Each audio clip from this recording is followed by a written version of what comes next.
আসসালামু আলাইকুম গাইস, আমরা ভোলা চরপেশন রবিউল মামার বাড়ি করার জন্য বাড়ির কাজ ধরছে।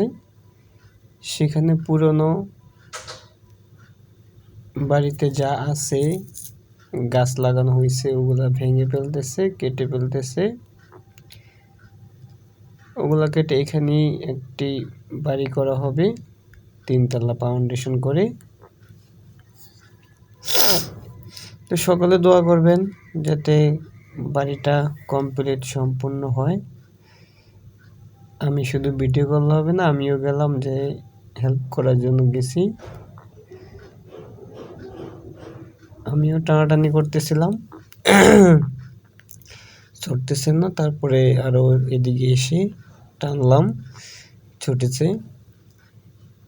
সবাই মিলে এগুলা সব কেটে ফেললাম, কেটে পালিয়ে দিলাম। আজকে কিছুক্ষণের ভিতরে ইট আনবে 12,000 ইট শুধু ভাঙার জন্য।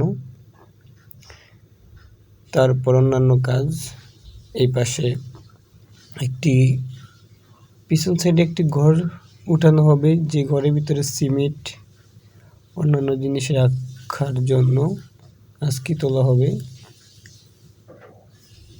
তো গাইস, ভিডিওটা কেমন লাগলো তোমরা জানিয়ে দিও। ছোট্ট একটি ব্লকের মতো করেছি, ব্লক নয়। এই যে এখানে একটি ঘর উঠানো হবে সিমেন্ট রাখার জন্য।